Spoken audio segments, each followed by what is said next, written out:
اب اس وقت محرم قریب آ گیا ہے اور یہ فرقہ وارانہ فضا سوشل میڈیا کے اوپر زیادہ خرابی اس کے اوپر مچ رہی ہے، اور ظاہر ہے کہ جب بھی پاکستان میں بحران آتا ہے، جب بھی پاکستان میں انارکی پھیلتی ہے، بے نظمی آتی ہے اور قانون شکنی ہوتی ہے، تو پہلا شکار اس کا شیعہ ہوتا ہے، پہلا شکار اس کا۔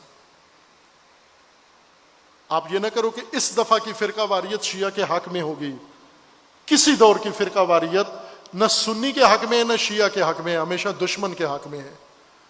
آپ اس دور میں، آج 5 اگست کو میں نے اشارہ کیا کہ پوری عالم اسلام کا منہ چڑھایا گیا ہے، مودی نے مسجد کی جگہ مندر بنایا ہے، پورے عالم اسلام کا منہ چڑھایا ہے اس نے، اور ہمارے مسلمان یہاں بیٹھ کر ان کو نہ مندر کی پرواہ ہے، نہ مودی کی پرواہ ہے، نہ ہندوستانی مسلمانوں کی، نہ کشمیر کی، نہ فلسطین کی، کسی چیز کی پرواہ نہیں، اور صرف بڑاس نکالنا اور فقط اپنے دل کا غبار نکالنا اور نفرت پھیلانا اور کدورتیں پھیلانا اس کے اندر مصروف ہیں۔ یہ افسوسناک عمل ہے۔ آپ خود غور کرو فردی طور پر، یہ فرقہ وارانہ میسج فارورڈ کرنا، پاس کرنا شوق بن چکا ہے، مشغلہ بن چکا ہے۔ یہ نہیں دیکھ رہے ہو کہ ہم کیا کر رہے ہیں۔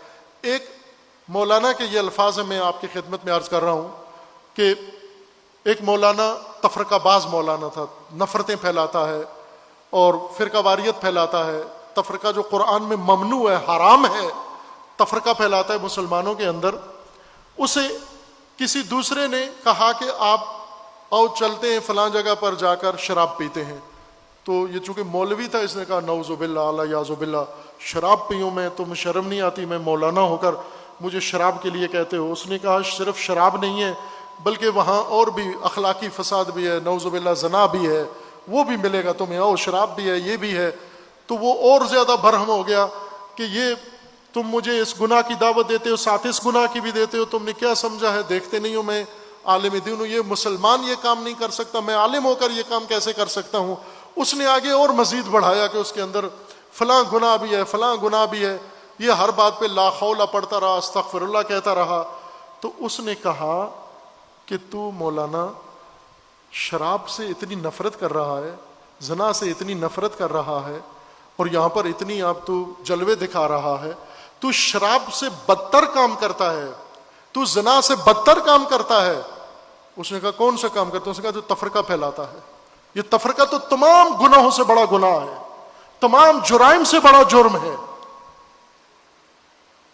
تو وہ گناہ کرنے کے لیے تیار نہیں ہے، استغفر اللہ کر رہا ہے،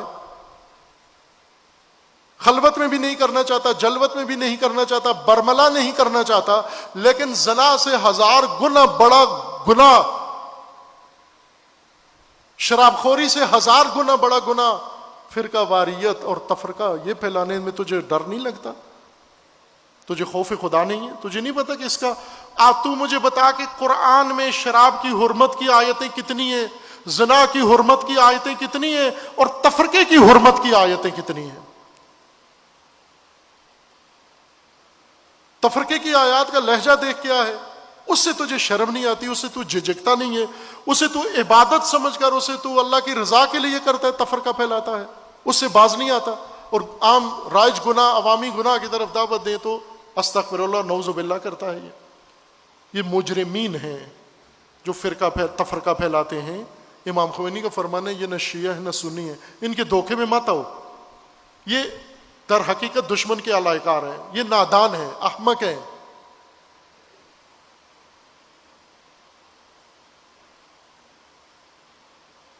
اگر کوئی ایک شرارت کرتا ہے تو شرارت کا مطلب یہ نہیں کہ دوسرے سارے کمر کس کے میدان میں آ جائیں، نہ عزیزان من، نہ اہل بیت کا یہ راستہ ہے، اور نہ ہی جو صحابہ کے ماننے والے ہیں۔ کس صحابی نے ان کو یہ درس دیا ہے سوائے بنو امیہ کے؟ بنو امیہ جو دشمن اہل بیت ہیں، انہوں نے یہ تفرقہ ڈالا بھی ہے اور تفرقے کا درس بھی دیا ہے، لیکن بنو امیہ کے طرفدار تو صحابہ کے طرفدار نہیں ہوتے۔ صحابہ کا حساب جدا کرو بنو امیہ سے۔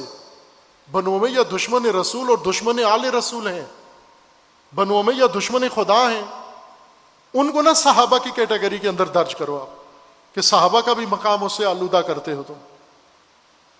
نہ صحابہ یہ درس دیتے ہیں، نہ اہل بیت یہ درس دیتے ہیں۔ شہید حسینی کا یہ مکتب تھا عزیزان۔ شہید حسینی اپنی خلوت میں بھی فرقہ وارانہ بات نہیں کرتے تھے۔ بعض اوقات ہوتا ہے نا انسان مثلا اپنے بندوں کے ساتھ ہے، اپنے شاگردوں کے ساتھ ہے، اپنے دوستوں کے ساتھ ہے، اور کبھی کبھار کوئی جوک کے طور پہ، مذاق کے طور پہ، چٹکلے کے طور پہ کوئی فرقہ وارانہ، میں نے آج تک کسی سے نہیں سنا کہ شہید حسینی کسی محفل میں بیٹھ کر کوئی فرقہ وارانہ بات کی ہو، فرقہ وارانہ جوک بتایا ہو، فرقہ وارانہ کوئی چٹکلا سنایا ہو۔